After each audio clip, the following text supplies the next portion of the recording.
This guy's got a big-time man crush on you, by the way, Sacca. I was doing a little research last night. You know, I think it must be the beard. It must be!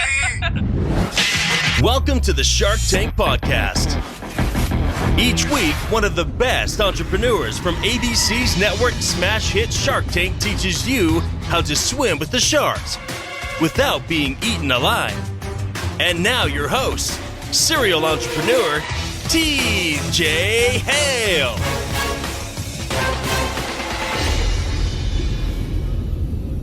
What's up, Shark Trips? This is TJ. Welcome back. Thank you for jumping into the Shark Tank podcast. Now, I apologize. My voice is a little jacked up from being ill over the last few days. You know it's going around. We're still picking up the pieces here at the house, but it will not limit your enjoyment of today's episode. Mike Doyle from Rent Like a Champion is here today. You might have remembered him from early in season 7, securing a deal with not only Mark Cuban, but also Chris Sacca. Their deal has closed, they're off and running, and we're going to talk about Mike kind of coming out of the business closet for Chris Sacca a little bit during the show and whether or not that awkwardness has passed in their relationship. But in all seriousness, Mike was super sharp in the tank. He knew his numbers like clockwork. They went in and executed the plan, and now he's here to talk about the trajectory of the business and how it's taken off since this partnership's put in place and what the scaling plan is going forward and how it's going to be affected by Airbnb down the road since there's a little bit of an overlap. Admittedly, Chris Sacca talked about that during the Shark Tank episode. So I'm really excited and I know you're going to enjoy it. Now, before we start, I definitely need to give a shout out to 3 of the newest patrons/supporters of the Shark Tank podcast. Their names are that's supposed to be a drum roll. It sounded like a bad Chewbacca impression. Peggy Krieger, Travis Phipps, and Chelsea Briganti. Thank you so much to each of you for your support of the Shark Tank podcast. If you listening have been benefited by the show, if it's helped you scale your business, if it's helped you get on Shark Tank or navigate the treacherous waters, and I know it has because I get your emails all the time, or if it's just made you laugh and you enjoy it, I would certainly appreciate you becoming a patron. Go to sharktankpodcast.net/Patreon. That's Patreon. I've updated the goals and the rewards as of this morning because I'm switching to video interviews. Not switching, I'm adding video interviews. They take a lot more time and effort and expense. So I definitely would like more people to get involved on Patreon. And my next goal is only $150 a month. So with the size of our audience, that should be easy to do. But I've got some other ones beyond that. They're going to be a lot of fun as the show grows and you can participate and be a part of that process. So I'm asking you kindly, politely, and sincerely to do that. And if not, I will create a very expensive reward where one of my patrons gets to take you out behind the barn and shoot you. We're going to need both you guys to come tailgate with us. South Bend, Indiana. Okay. And then we got a deal. He's going, I ain't going. Oh, you kidding me? I went to Indiana. I hate Notre Dame. What's up, everybody? I hope you're ready to podcast like a champ because I got Mike Doyle here. Mike is a member of the duo that secured Mark Cuban and Chris Sacca for his first deal as a Shark Tank guest, pitching Rent Like a Champ. Mike, what's up, man? Welcome to the show. Yeah, thanks a lot for having me. Excited to be here, TJ. So you were a sharp guy, had a lot of good things to say. You were no slouch in the tank. Let's say that. Did it meet your expectations? Did Mark and Chris Sacca were they able to they're like Star Wars Episode 7, but did they meet your expectations when you went and saw them? Yeah, absolutely. I mean, there was definitely a bit of, it's funny, you're out there. Before we filmed, we'd probably been there for, 3 or 4 days and we'd seen the set and we'd done kind of walkthroughs and we practiced our pitch. So I think, we thought the nerves had subsided, but you don't really see the sharks until the moment you're about to pitch. So, all of a sudden when you walk down the hallway and the doors open and you see those guys, all sitting there, it's kind of a new wave of emotion comes up and, the nerves flutter back up again. But, Drew and my partner, Drew and I, who went on the show together, we kind of went into it this mindset that, we wanted to have fun with it. We wanted to have a good time. We didn't want to get, so nervous that we couldn't even get a word out and that we were sweating bullets. So I think having that attitude definitely helped us out quite a bit on the show. Yeah, we were chatting in pregame a little bit about, you being the first people to do a deal with Chris Sacca. And as an entrepreneur, the hardest thing, I did some Shark Tank mock calls with people that were going to air, and I had to keep that all top secret because I'm just trying to help them prepare, right? Because I've talked to just about everyone who's been on the show, but there's no way you can say, hey, just in case Chris Sacca shows up, like, here's what you should do. And why don't you pitch me as if I were him? So how did that change the game plan when you saw him? Yeah, it was funny. Drew actually loves this story because I know they showed on the episode Drew telling Chris that I had a bit of a man crush on him. But we filmed on a Monday, and Sunday night we were out to dinner, and it was, Drew and Drew's wife had flown out, another one of our partners and his wife. So, there was a group of us just trying to kind of enjoy dinner and relax a little bit before the airing.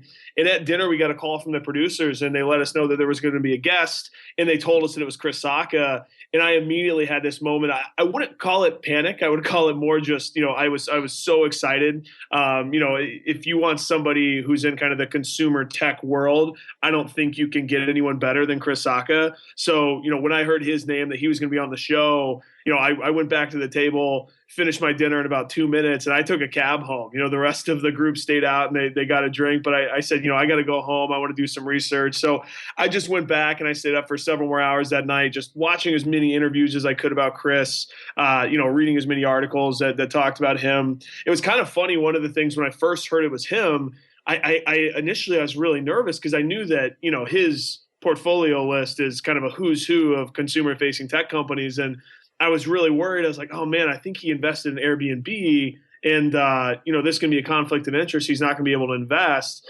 And then I quickly found the article where he started talking about how, skipping out on Airbnb was such a big mistake. So I thought, this can only bode well for us. Like, now I got him. He's mine. It's funny to hear these. So you were the one with the man crush, or was that Drew? Yeah, that was me. I was the one with the man crush. So why did you have to turn in early to go do research? You should have had it all like ingrained in the back of your head. I'm surprised you didn't finish your dinner. That's true. Yeah, I was the one with the crush. Drew was the one nice enough to tell the 6 million people watching about said man crush. But I guess I was just, freshening up my knowledge base a little bit. Just polishing it off. Well, hey, at least you got a couple hours notice, because if you had seen him when you walked in, you might have had like a Quagmire moment where it's Chris Sacca. Like, that wouldn't have been good. Yeah, exactly. And they had told us, there might be guest sharks, but there was no indication of, there are a ton of companies out there. There's no indication of which one of you might pitch to a guest. And if you're pitching to a guest, who that guest might be. So it was, definitely out of the blue. We got that notice. But yeah, the 12 or 15 hours notice, whatever it was definitely helpful. The vagaries of the Shark Tank application process. Even when you're in, you're not really in until you're in. Yeah. That was kind of our running joke, is that every step of the way, there was always a qualifier. It was, okay, we're gonna send you the application, but that doesn't mean you film. And then, okay, we're gonna fly you out, but that doesn't mean we'll actually let you pitch to the Sharks. And then, okay, you pitch to the Sharks, but that doesn't mean you'll actually air on TV. And then, okay, you got an air date scheduled, but that doesn't mean it'll actually air, which I totally get. They don't want to overpromise on anything, but every step of the way, it was like you were halfway there, but then you weren't really quite sure. So a lot of ambiguity throughout the process, for sure. It's interesting. Fans of the show, there's a couple places they kind of congregate. One is the Shark Tank Facebook group. There's a Reddit group, and they have their concerns and feedback, which is more Reddit-esque. So shout out to the Redditors listening. But what I find interesting is when I go online to look at kind of what people are thinking about the show, they say some pretty interesting things. Like in your case, the first observation is, oh, it's just like Airbnb. And then it ranges from, oh, Airbnb should probably buy these guys out, to the kind of lower level, almost trollish guys going, well, this is stupid. Airbnb already exists. Like, what are these guys doing? They should shift. And I thought to myself, it is interesting when you're not the one doing the work and building the company and kind of you have the vision for what it can become.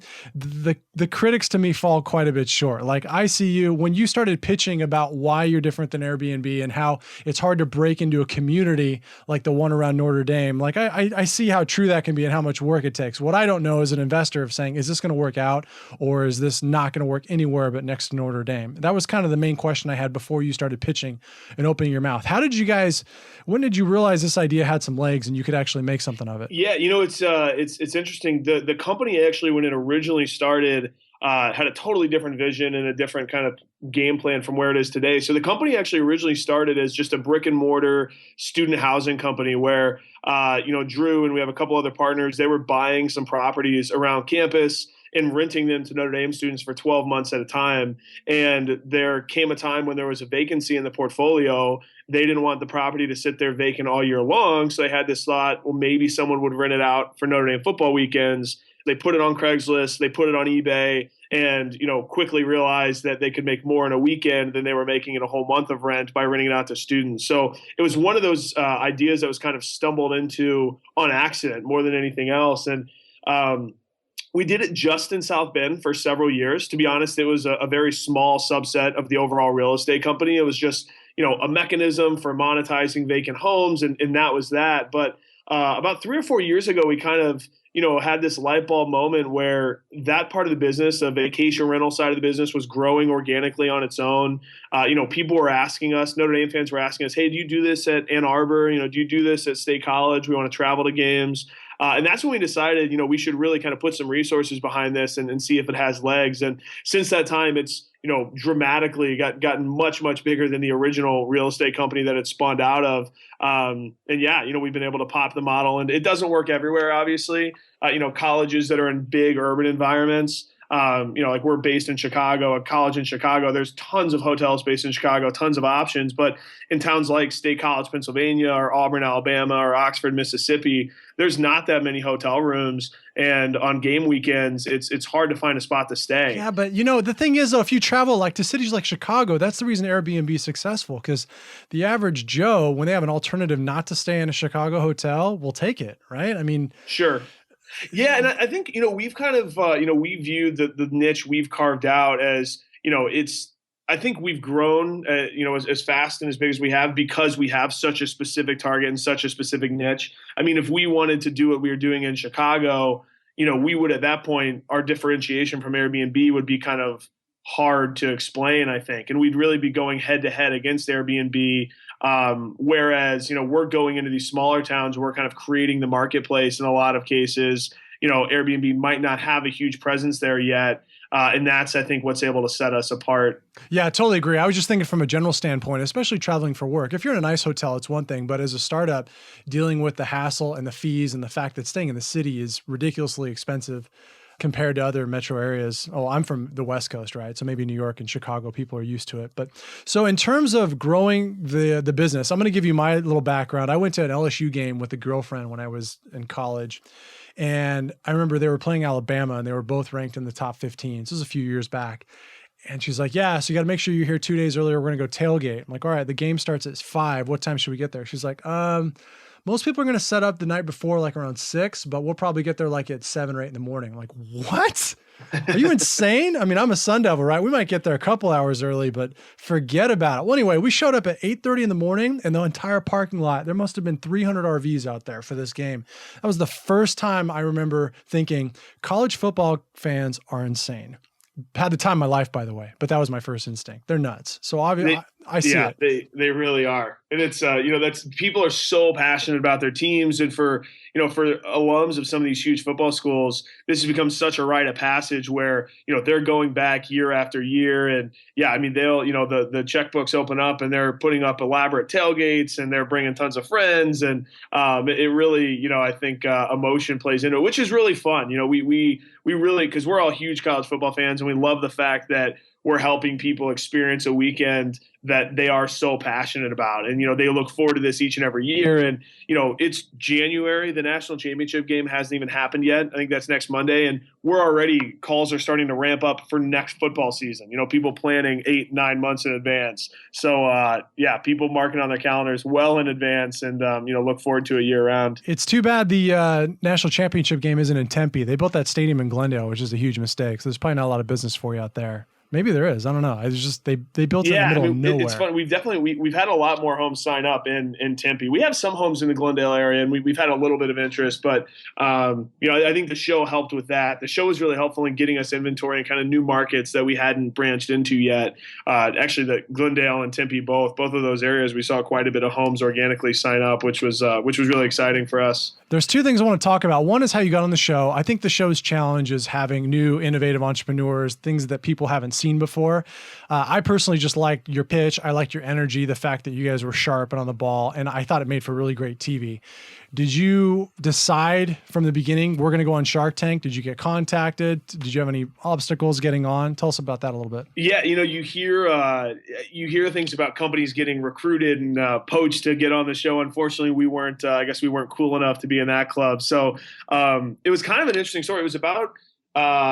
Let me see here. It was like November of years are getting mixed up because it's now 2016. November of 2014. I just fired off a cold email. Honestly, I didn't even tell my partners about it because I didn't expect anything to come of it. I found online a Shark Tank casting email, sent them an email, just kind of real briefly. Hey, here's my name. Here's what I do. I'm a huge fan of the show. I'd love to be on sometime.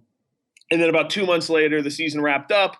I'd never heard anything back. I sent them another follow-up, what's to kind of be persistent to the point of being annoying. Right. Sent them another email just letting them know how the season wrapped up, what our kind of final sales look like for the year. Still didn't hear anything back. And then March of 2015, so 5 months later or so after that initial email, 4 or 5 months later, just out of the blue one day, I got a call from someone on the casting team, and he just kind of launched into this impromptu 20 or 30-minute phone interview. And I think that was definitely on purpose. I think they wanted to kind of, to an extent, catch me off guard and see how able I was to talk about the business when I hadn't been prepping for an interview or something like that. So we had about a 20 or 30-minute interview process, him just learning about the company. And I think once that interview was over, that's when we kind of got into, I guess, the more official application process. And that was, a lot of paperwork. We made a video, sent that in. And I feel like it was a lot of, we would be tasked with, here's some stuff you need to do. And then we would ship it off. And there was a lot of kind of sit and wait, and we're really anxious, twiddling our thumbs, waiting to hear next steps. And then maybe 4 or 5 weeks later, we'd hear, okay, great. Now we want you to fill this out. So probably about April is when we were assigned a team of producers, and we had some friends and friends of friends who'd been on the show, and all along, people had said, well, if you're ever assigned producers, that's a good sign. If you have 2 producers who they're your producer team, you're on the right track. So we got assigned producers in April, and we started having these weekly calls. But again, throughout this whole process and all these calls, it was never really clear what our odds were of being on the show. We didn't know if we were 1 out of 10 groups they were talking to, 1 out of 1,000 groups they were talking to. We were spending a lot of time on the application process, and we didn't really know if it would amount to anything or not. And then after 6 weeks of those calls, on one of those weekly calls, this was mid-May, one of our producers kind of just started off the call by telling us they wanted us to fly out. I think we had 2 or 2.5 weeks notice. They were booking our flights to LA. So at that point, it was kind of 0 to 60, and it was, became very, very real, very, very quickly. We had to start prepping our pitch and kind of figuring out exactly how we wanted to value the company and all those sorts of things. So it was definitely a long process. They, and I totally understand why they do it. They want to make sure there's no surprises when you get out there, and there was some skeleton in the closet they didn't find or something like that. But a lot of time went into it, to be sure. Sometimes I think they just do it to not get bored. They've got this dartboard on the wall about 30 feet away and with a bunch of entrepreneurs on it. And they're like, who are we going to call today? Who are we going to call and just mess with? Oh, right, like a jab. Dial them up, see what they're doing. Yeah, it was funny. And I mean, it was just someone asked me recently, we did at a co-working space here in Chicago, we kind of did they had asked us to do a presentation about the application process and what it was like. And someone asked me, and I hadn't really thought of this before. Someone said, well, if you did all that work and then, you got to the very end, but they hadn't invited you to be on the show, would you have felt like you just wasted a lot of time? And again, I never really thought about it that way, because in the back of my mind, I was always trying to stay positive and think that we were definitely going to get on the show. Because you got on. That's why you didn't think about it. It really was. It was a huge time investment. We put a lot of resources towards it. And we were lucky enough at that point. I mean, we had 5 employees, so we were still relatively young, but I had a team who could help pick up the slack when I was spending a ton of time on Shark Tank stuff. If I had been a 1 or 2 person shop, it would have been really hard to keep up with a lot of the application process. But again, I understand why they do it. They want to know your business inside and out. Yeah, I actually wrote about that in a recent article on entrepreneur.com about this whole thing I was talking about things that a lot of people don't know about Shark Tank if they're casual fans. And one of them is this whole idea of being a gold digger. I'm like, if you're a small company, you can invest up to a year of your life trying to get on. So I don't know why there's this preconceived notion that you shouldn't be there only to fall in love with a shark and do a deal together. Like, you're going there for this. The sharks get the oxygen and the juice, whether they do a deal or not. and some of them hardly ever do deals. So I think it's an important question, but you probably didn't think about it because you got on and you were getting phone calls, and most of the people don't have that. So it's good to hear, though. I think the benefit for you is that they kind of told you late in the game, like 2 months before you went and filmed.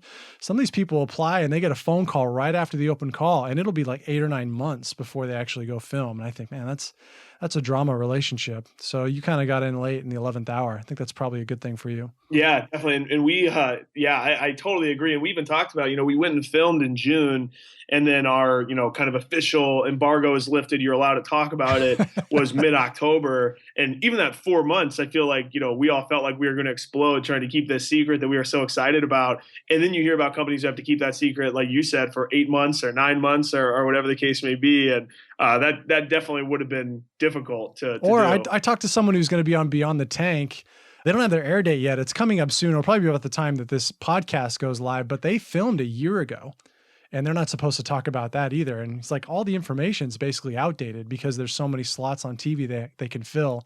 And that's unfortunate. But I was thinking when you said that about another entrepreneur, it's been a while since I've talked to him, but Mark Lim from Lollacup, they got a call, and the shark, I don't know if you've seen Pulp Fiction when they call the wolf. And he's like, that's 30 minutes away. I'll be there in 10. Like that happened to them. Shark Tank called them and said, we got a slot. You have 30 minutes to get down here. Like, we're 40 minutes away. Let's get in the car, honey. And they went and they filmed and they aired like 2 months later. So that's awesome. That's a great story. That's how I want to do it. Yeah. All right. So about the business, really cool idea. I've got a couple points I wanted to bring up about the way you guys pitched it and some of the critiques that you got while you're in the Shark Tank, so we can discuss what you've done is in terms of tilting since you left. So I think you said at the time you had 1.4 million in sales on 6 million transactions, which I thought, man, that is a lot of paperwork. Who's doing all that? The past 12 months, it was 530,000 in fees, and the total that year was 950,000 in fees. So how big of an infrastructure staff had you built to manage 6 million transactions? So it was $6 million worth of transactions, not 6 million individual transactions. And we've actually been was that your profit? 1.4 million? Maybe I wrote this down wrong. Yeah, so 6 million was the total volume of dollars that have gone through the site, and then our fees off that were the 1.4 million that you mentioned. I'm relieved. And we were able to do that by staying really lean, which is something that we'd always been really proud of. We, up until being on the show and making the deal with Chris and Mark, we'd been a totally bootstrapped company. So we've always been watching every dollar that goes out the door, making sure that if we're hiring people, it's something we really need to do. So, right now we're a full-time team of 6. We're building, or we're adding another 2 positions in the next couple months here, and then probably in the 6 or 12 months after that, we'll add another 3 or 4. But we were able to get to that volume with a pretty lean staff, which again I think has kind of instilled some pretty good kind of frugal values in the company, where we're really kind of tight-fisted, not to the point of being cheap, but we want to make sure every dollar we're spending is going to have a positive impact on the company. When you were in the tank, you got some criticism or concerns or reasons people went out. Lori actually said she wouldn't want football fans in her home, and she went out. How resistant are people when you first break into a market to letting a crazy face-painted college football fan, an insane person, into their home? Like how worried are they about the collateral damage if their team wins or worse, loses? Yeah, so I would say that it's definitely, that kind of conversation has definitely gotten easier over the years as we've one, kind of grown and proven that this works and that that's not going to happen. Your house isn't going to get trashed. And then number 2, obviously Shark Tank, just saying you're on the show gives you kind of this stamp of legitimacy. The majority of the groups that we're renting to, it's a lot of families. I know we talked about that on the show, but that's the most common group we get. It's an alum who's coming back with a husband or a wife. They've had a couple kids. Maybe they're meeting grandma and grandpa at the game, or aunts and uncles are coming. And so, you have this group of, I think our average group size is somewhere between 6 and 8 people, and they want to stay together under one roof as opposed to splitting up in a hotel room. So because of that, it's very rare that we have incidents. We hold a security deposit on every one of our rentals. Now that we've been doing this for a couple of years, when that concern comes up, we're able to point to a really strong track record to, alleviate those concerns. In those transactions that we've done, there's about a 1.9% incident rate where we have to charge the card. It's less than $100 on average when we do have to charge a security deposit. And actually, I think this would have I think this would have helped a lot on the show, but we hadn't secured it yet. Actually, just before this season kicked off, so in late August of this year, we finalized a partnership with an insurance company where every rental through our site now is now insured for $1 million, and that was something that we never had a great answer to that question of what about insurance. We could say, well, nothing's ever happened, and here's our incident rate, and we have the security deposit. But, there was definitely a percentage of homeowners who we lost because we didn't have that extra layer of protection. And that was a hard policy to get because it's not really an off-the-shelf solution. Has to kind of be custom built because what we're doing is not necessarily typical. But getting that policy has been huge for us. And it's kind of, put a lot of fears at bay and given our homeowners peace of mind. I wonder if you have Airbnb to thank for that. I don't know if that's a bad word at Rent Like a Champ, but I remember reading the article where Airbnb had their first published incident of vandalism, where I think it was in San Francisco, someone's house got trashed intentionally. But my thing is, I'm a Freakonomics fan, right? We're always worried about the worst thing that could happen, which is also the thing that almost never happens. I've used Airbnb for years, love Uber, and well, what if this happens? Or what if you get robbed? Or what if I'm like, that's life, man. Stay indoors if you don't like that stuff. Yeah, no, it's no, I mean, that's definitely true. It's definitely the outlier situation, but that's the thing people talk about. And I think, getting that insurance policy has been really nice again to just, hey, if some freak occurrence happens that you would never expect, we at least have this as kind of this backup. And it's funny, you mentioned Airbnb and, we have actually, Airbnb becoming as ubiquitous and popular and well-known as they now are, in my mind, it's only helped us. It's when we started doing what we were doing in South Bend, we did our first weekend rental in South Bend in 2006 with one of our vacant student rentals. Airbnb wasn't even around yet. This idea of renting a stranger's home for the weekend was totally just bizarre and weird, and people couldn't wrap their head around it. Airbnb has really brought this whole concept to the mainstream where, now people are much more comfortable with it than they were 5 or even 2 or 3 years ago. And I think they've done a lot to kind of make our job easier where, this concept is not as scary or not as kind of foreign. Maybe it's new in your town, but, people have heard of it because Airbnb is now the, 30 or $40 billion company, whatever they are. They're definitely the behemoth, kind of the 800-pound gorilla in the room, but they've done a lot to make that sell easier for us. So we've been talking a lot about the things that are working and what you've done well. Are there any experiments or things that you tried that just didn't work at all, like markets you tried to open or new ventures or plans that flopped? Where's something you did where you want to kind of brown bag it and take a mulligan? Oh, sure. Yeah, definitely. There were plenty of those along the way. I think anybody who said they got it all right the first time around is probably not being totally honest. There have absolutely been markets that we've tried to open that didn't work as well. I think, we kind of found a theme that there were several schools that were in more, again, like I mentioned, kind of bigger city type environments where we tried to open up markets there. And it really didn't work out, kind of fell flat on its face. Actually, backtracking a little as I started to answer this question, I realized what I should have answered with. When we originally decided, okay, we're going to take this concept from South Bend and we're going to start to expand. I was the only person at the time working on the business full time. I was fresh out of undergrad, didn't really have much experience at all. And we decided we were going to go from one market, Notre Dame, to overnight without raising any money, without hiring any additional staff. We tried to expand to about 20 markets at once. And we relied almost exclusively, this was in 2012, we relied almost exclusively on this local rep model. We thought, okay, well, we're going to hire a student intern in every town. They'll take care of the supply for us. We can sit here kind of,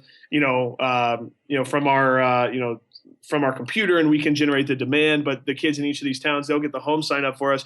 And we spread ourselves way too thin. We tried to do way too much right out the gate. And essentially what happened is, we tried to expand to 20 towns at once and we had, no successes. It was just, it was all, every one of those 20 towns, we maybe had 5 homes max, but no penetration that was anything meaningful or that we could really do much with. So we kind of regrouped after that season, realized that we screwed up.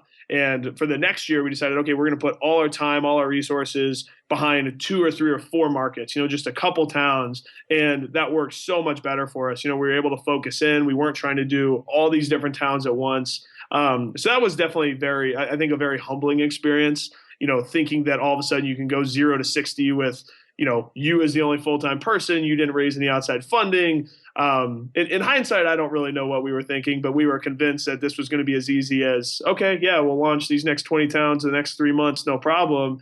And that was not at all how it turned out. A big challenge that a lot of the entrepreneurs on the show have is after it airs, whether it's meeting the demand, the distribution, it's also the copycats, right? People come out of the woodwork, they steal a lot of the traffic, they set up web pages, they start selling rip-off products. You don't have a tangible product that someone could rip off, but you do have an idea that they could try to replicate. Did you see any of that? Did anyone try to gain traction on your coattails after you aired? Yeah, not really. I think, yeah, like you said, it's, the fact that we don't have a physical product, I think makes that a little tougher. And I'm sure we actually run into when we're out there, recruiting homeowners or talking to fans, several of these, smaller college towns have people doing this on a kind of micro level just in their town. A lot of times it's, maybe a real estate agent who will on the side for some additional income. Oh yeah, I also help facilitate weekend rentals, but they only do it in that one town. So there's really not much of an option if you're looking for this national database of college town lodging availability. And we haven't seen that pop up yet. Our thought has always been, our homeowners are really sticky. Our renters are returning year after year. If we can get in there and establish a good foothold, we really pride ourselves on being super hands-on and very high touch. We want to make sure people have an awesome experience. And if they do, they're going to come back to us year after year. We just kind of become a part of the planning process. It's, all right, we got to get flights, we got to get tickets, and then we got to, okay, let's call Red Like a Champion now to get a house. And that's kind of our goal in every one of these markets that we enter, is to get to that point where we just become a part of the weekend for all these fans. How have Mark and Chris influenced the business for good? I mean, it's different in the sense that, like we said, you have no product. So when Mark and Chris come on, they give you $200,000, you close your deal.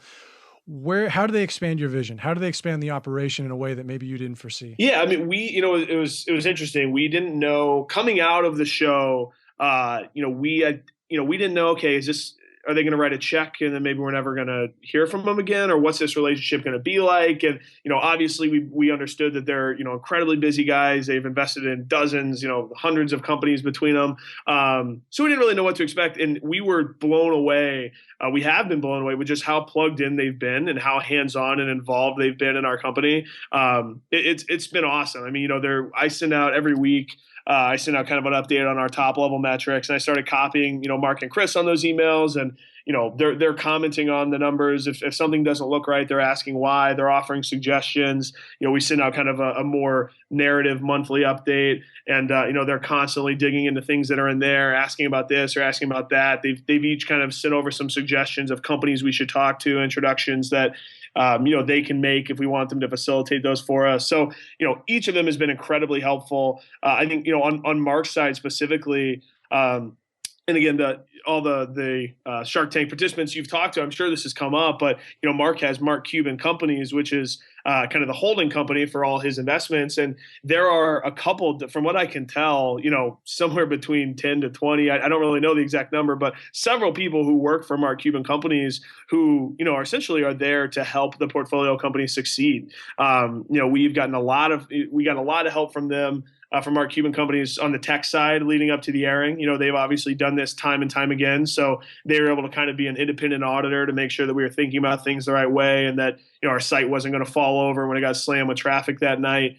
They've helped us with some finance issues. They've helped us, they've actually taken over a lot of our bookkeeping. So just all these little things that, number one, you'd have to go out and find providers, and they just kind of eat up your time if you're doing them in-house. They're kind of economies of scale able to provide those at at no cost to the portfolio company. And, they do really, really good work, and it's, they're there kind of to help you succeed. So that's been great. Yeah, that's a big one. I've heard him talk about the generosity of the group without ever getting invoiced for it. And I've also, the reason I asked the question is, let's just use Lori as an example. A lot of her products have to fit in a box where she can repackage them, send them to a new manufacturer, and repurpose them, put them on TV, and then she kind of predicts based on all that what the return is going to be. Your company doesn't really fit in any of those boxes. So I was curious how Chris and Mark attacked it, and that answers the question. What about Chris Sacca? Is he kind of a counterweight to Mark, or are they very much the same skill set? No, so I think they complement each other very, very well, and it's actually interesting. Chris is Mark is responding to emails and emailing back and forth with us quite a bit. And then, himself, and then obviously his staff is as well. Chris is, I'd say equally as plugged in. He seems to have a really sharp mind for especially kind of the branding and the marketing piece, what sort of things should we be putting out there? He's really kind of pushed us on the content side to be, creating content. Another thing that, Chris has done quite a bit of, and, Mark as well, really both of them have been doing this and I think it's been a very positive thing for us, is they've really pushed us to, I think about the business in a new way where, we've always kind of thought of ourselves as vacation rentals for college towns. And that's obviously what we do, and that's got us to this point. But, we think there's a lot of applicability for our model outside of these 40 or so college towns that we've mentioned. So, what other new events can we expand into, and how can we kind of further broaden our offering, whether we're partnering with, ticket resellers or, companies who put together tailgates, or corporate hospitality companies who put together trips for executives, really helping us to think through, okay, yeah, you guys, we're at, right, kind of level one, how do we ramp it up a couple notches and take us up to the next few levels? And that's something that they've done time and time again with their company. So, that's kind of why we feel like we've hit the jackpot getting those two guys on board. Yeah, I could see that. I mean, my family is originally from California, Southern California, Anaheim, et cetera. And they live 12 or 13 minutes from Disneyland. And there are people who have like if I go drive to their house, it's right off the 405 and the 22, in their neighborhood, people have RVs everywhere. And a lot of them they bought because they're listed on Airbnb. So people can go to Disneyland, stay in the RV in the driveway for $100 a night so that they're 10 minutes away from Disneyland. And I thought, if any conference is happening at the Anaheim Convention Center around the area, whether it's an executive level or whether it's VidCon or Crazy Zombie Fest, although I question whether you want those anywhere other than your RV, I think that's probably a smart thing, because I know when I go to conferences, if you don't get in the hotel, it's like, all right, what do I do now? Right. Yeah, exactly. I think they've been, that's kind of always been, I think, a fine line for us where, we don't want to have that shiny new thing syndrome that I think entrepreneurs can have sometimes, where you get caught up in something new and you abandon the core business.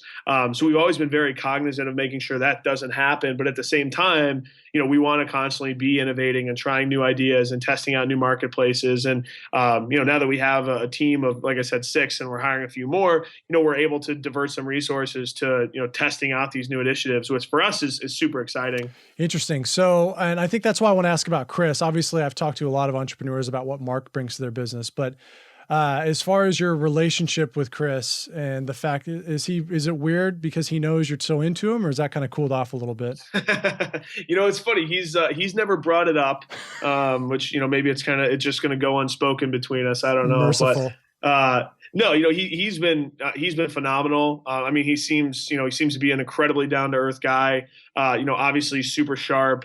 If we need something, or if we have a question, or if there's something that, that we want to ask him, I mean, he is incredibly responsive. If we're kind of going to him looking for advice or guidance, he's getting back to us within, an hour, 2 hours tops. And for someone who I can only imagine is getting thousands of kind of junk emails a day, that's pretty incredible that he has that kind of response time. But again, he's been great. I think a lot on the marketing and branding side, helping us think through these new growth opportunities. For us, a lot of it is, especially after the show, and I'm sure this is something a lot of companies go through, a lot of things popped up, a lot of opportunities came, kind of passed across our desk, and a lot of them looked really, really cool, but it wasn't feasible. We weren't big enough. We couldn't take them all on and give them all the time and attention they deserved. So, Mark and Chris both were really, really helpful at kind of helping us decipher and think through, okay, what things should we be spending time on? What things can wait? What's the highest value opportunity to kind of go after at this point? Because again, they've been in this situation before, and they've seen companies go through this. And I think that kind of experience is just invaluable. Yeah, totally. With something we talk about a lot here is you're going to get everything from scammers to investors to people who have legitimate game-changing opportunities. So I definitely you might have already kind of answered this, but what are some of the major tilts that you made as a result of going on the show? Whereas you were on one path, you get off Shark Tank and the Shark Tank tsunami hits and you think, all right, this is what we're focused on now. For you, it's like I said, there's not really a major product that you have, but how did your mindset change as a result of going through that and partnering with them? Is there anything else that stands out? Yeah, it's kind of interesting. I think we've talked internally about how being on Shark Tank, obviously, being on the show and partnering with Mark and Chris, I mean, obviously those are the biggest benefits of the whole experience. But being on Shark Tank in a lot of ways kind of forced our company.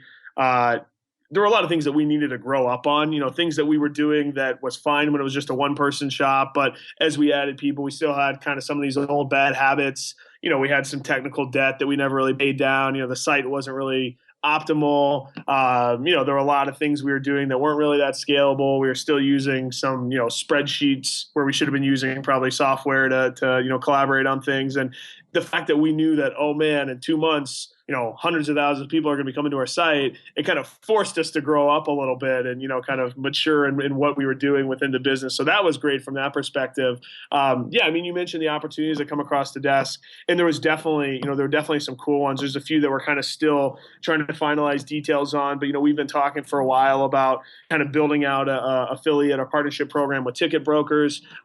Several of them kind of came to us after the show. So that was really exciting. As far as new opportunities and kind of new verticals to go to, there are one or two that, again, we're not ready yet to kind of unveil them necessarily. We're still kind of negotiating some partnerships back and forth, but there are a couple opportunities that we're incredibly excited about. And they're things that we had honestly never thought of, like different ways to apply our model, smaller towns where they have these larger events, but they were things that we're not intimately familiar with. So we probably never would have thought of them on our own, but because of the show, people saw us, people applied what we were doing to their own worldview and said, oh, this would work really well for X or for Y. And they reached out to us. So that's been great. And then just, I think kind of one of the last things we knew we were wanting to hire people, and that's always, I think people talk about hiring as one of the hardest parts of running a company, and being on the show just kind of opened the floodgates in terms of candidates. And we've gotten some incredible people now who want to come join the team, which is great. I mean, that's finding the candidates in the first place is always difficult. And, that overnight exposure, you're going to get a lot of great people interested in your company. Do you get a lot of pushback in terms of the disruption that your company offers? I mean, I remember watching, I think I was watching a Stossel or something where they were talking about Airbnb has been banned, just like Uber has in a lot of cities. And they interviewed this city councilman who, he's the only guy they could find to speak up for their position, where he's like, we're concerned about safety. You have strangers sleeping in your home and all the things that could happen as a result of that. And then they find out later, this guy is also a hotel developer in the same city. That's how he got on the city council. And just the hypocrisy behind not allowing these companies to come in and offer a better alternative. You're kind of serving a different audience, and you're doing it in different towns where they don't have big hotel developments. Are you seeing a lot of that, or the community's pretty accepting of what you're doing? Yeah, we don't get a ton of that. And, this is obviously a bit hypothesizing, but my thoughts on why that is because these hotels in these towns, they're filling up. I mean, they're filled to the brim. So it's not like we're taking away business from the hotels. So if we're not taking away business from the hotels, if we're not doing this, then where are these people going to stay? I think in a lot of these towns, people realize that this is a necessity, and it's actually a net positive for the community. Homeowners are making additional income that they're then spending in town. These people who are renting the homes, hotels are full, so they would otherwise have to drive 30 or 40 miles down the road to find a hotel room. Well, now they're staying in town, so they're spending more money in local stores. They're staying longer. They're going to, bars and restaurants and whatever the case may be. So it keeps people in the community longer. And again, the hotels are, they're full, and people need somewhere to stay, and we're kind of stepping in and helping to fill that gap. So until you cross the threshold, everyone loves you, right? I guess. Yeah, I guess so. Luckily we haven't had any big issues like that yet, but definitely, keep up on the news and seeing kind of those articles that you're talking about. Yeah. And they're always a little comical to me, because if it wasn't a better alternative and if it didn't provide a service that people wanted, it wouldn't be a discussion we'd be having. So that's never lost on me when I watch those. Now, speaking of something that wasn't lost, at the end of it, something that's always interesting to me is when you walk out and they do like their little post-game chat, sometimes they take digs at the entrepreneurs, or the Sharks take them at each other. You don't get to hear that. So it's not until you see it on TV that you find out, in your case, that Mark and Chris and the other Sharks were talking about how at that valuation, this is a no-brainer, and you could do an easy exit at multiples, or I don't remember exactly what was said. I just remember thinking, okay, well, now we know what's going on in their heads. Like, is there a discussion of exiting, or is it you guys just push for the foreseeable future? Yeah, I mean, no, we, obviously, we've always kind of had this mindset that that's not something that we want to. I think you can kind of get roped into spending all your time thinking about that, and then you make decisions because you're making decisions based on, I want to have an exit within X months, and it's maybe a decision that you make for an exit, but not a decision that's for the overall health of the company. And so I've honestly always viewed, running a company with that as the end goal within X amount of months, as, number one, distracting. And I think number two, potentially harmful. So, now that's not to say if somebody called us, we would obviously answer the phone and have that conversation for sure. But that's by no means our primary end goal in the short term. And, we've had that question several times where people have asked us, well, are Mark and Chris already trying to line things up for you guys to, to exit the company or to sell it or merge it or something like that? And, the answer has been no. Our mindset has always been, if we're growing at the rates that we have been and that we are growing, we want to just keep doing it. Let's keep doing what we've been doing, because clearly something's working. And, they haven't brought it up at all. I think if and when we get to that point where that's something that we should be looking at and thinking about, I think that's where their experience will become even more valuable, because I think, those are the kind of guys who are going to know when that's something you should start looking at, who you should start talking to, how to go into those negotiations. I think if and when we get there, I think they'll be incredibly helpful at guiding that. But it's really not something that we're focused on right now, just because, again, I think it can be distracting, and, we've got enough work on our plate that we don't need kind of another potential thing hanging out there that could or could not happen. And, so we try not to talk about that too much. Cool. Yeah, that makes sense. And I agree. There'll be a huge asset once that time comes and Chris can walk in and go, "Hey guys, remember me?" Yeah, exactly. These guys are a little bit too big for you to ignore. Let's chat. All right. So I think it's been an awesome session. You guys are pretty clear cut and dry in terms of what your business does, what you offer. And I expect we'll see you again on Shark Tank for an update or Beyond the Tank, but I'm really just curious about what the company is going to look like 3 to 5 years from now. Our immediate goal is, we want to be in every single major college football town in the country. And our hope is to do that within the next 12 to 18 months. So any game you're going to, we want to have inventory and we want to have options so that you can rent the house with us for your next trip to a college football game. Outside of that, I mentioned a little bit earlier that we're starting to go into other verticals. Really in the next, if we're talking 3 to 5 years, I see us making a lot of progress there where, conventions, like you mentioned, PGA events, NASCAR races, I think there are tons of opportunities for us of these events that happen in these smaller towns where maybe, a bigger company like Airbnb doesn't quite have a presence yet, where we can go in and we can market specifically to that fan base. We can recruit those homeowners in a very intimate one-to-one way. I think we just keep doing what we're doing, getting to every college town and then keep pushing from there. Okay. So that actually brings up a question I want to ask you that I think is a good question. When you're going after this new vertical or this new type of event, do you, typically if you were going after an event that was sponsored by PGA, you'd contact someone at the PGA and you'd collaborate and say, how do we make this work? Do you do that, or do you go to the grassroots or to the communities in there, the support or the ancillary people and say, look, this is what we're doing for your event. We want you to get on board and spread the word for us. Like, how do you do it, top down or bottom up? How does it work? Yeah, I think it'll on for new verticals, I think it will depend. I can, to what we've done so far in college towns, it's always been bottom up. And to be honest, that's, the main reason why is because when we started, we didn't really have the resources or any bargaining power to be partnering with a big college like Notre Dame or University of Michigan. And that was just the way we had to do it for necessity's sake. So that's what we've always done at colleges is we've just gone in, we've recruited the homeowners, then we've turned around and we've partnered with blogs or alumni clubs or whatever the case may be to generate the demand on the renter side. With that being said, I definitely think there's an opportunity on, kind of what you said, to partner directly with events. It's not something we've done in the past, but we've definitely talked about it. And I think that's, we're still very much in that phase where we're testing new ideas. We're trying things out. There's nothing, within reason, we're willing to try out just about anything to see if it has, some potential. So I think that's absolutely something that we will be doing is partnering directly with events. And maybe that's, a sponsorship fee or a revenue share or, how that looks exactly. We don't know, but that's something we definitely want to explore. And then one question I always like to ask, what's really working right now for marketing? Do you have a silver bullet, or have you kind of tried everything and A works and B doesn't and C works some of the time? Definitely still iterating quite a bit.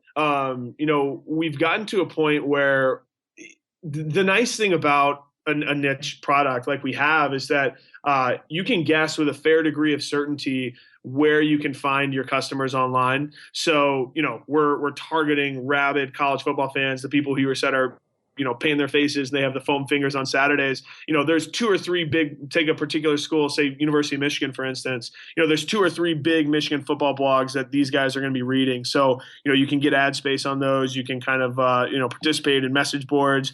You can partner with alumni associations. Facebook has been a really big channel for us just because you can get, so targeted down with kind of who you're looking at. Almost all of our spend has been digital at this point, in terms of, it's all kind of pay-per-click or SEM type spend. But one thing we're really looking to do, and we did a little bit of this year, which was it was really fun and it was also pretty successful, was kind of more on the ground guerrilla type stuff during the weekends, because we started having this conversation. We're like, okay, this is the highest concentration of target audience customers we could ever get in the tailgate lots before the game. Why aren't we doing something to market to these people? So we started doing kind of, guerrilla campaigns where we were handing things out and running contests and promos in the parking lots. And we kind of centered that around the Shark Tank episode to create that extra buzz. So that was really fun. I'm sure we'll continue to kind of build that out. But yeah, I mean, we have some things that are working, but again, we're always testing new things, always looking for new channels, trying to kind of stay ahead of the curve. So we're not overly reliant on one thing for all of our customers. Well, Michael, thank you so much for sharing your story, your enthusiasm. Obviously, I enjoyed the segment. I'm sure people that remember you will say something similar. But more than that, I'm just really curious to see what you're able to do with this and how far you can expand it. And it's just exciting to see and hear about. So I appreciate it. And I feel really bad about Notre Dame. I didn't want to bring it up, but what are you going to do? Yeah, that was tough. By the end of the year, they were just so decimated within, injuries. I don't think I've ever seen a team have as many injuries as they had this year. So with that in mind, you had to be kind of proud of the way they fought it out there, but always next year. But no, I appreciate you having me on the show. This was a ton of fun. We'll definitely keep you in the loop as far as progress down the road. All right. Sounds good. Congratulations on your success, and we'll talk to you soon. All right. Thanks again, TJ. Grandma and grandpa and the kids are down the hall and they don't get a pinch of cheeks. We put them in a home. It's a way better experience. Slow down. I'm worried you're going to spontaneously combust. Thank you for jumping in to the Shark Tank podcast. Please subscribe to the show on iTunes and head over to sharktankpodcast.net to get the show notes from each episode and join the free Shark Tank Insiders list. You can also find us on Instagram and Facebook at Shark Tank Podcast and on Twitter at Shark Tank PDcast.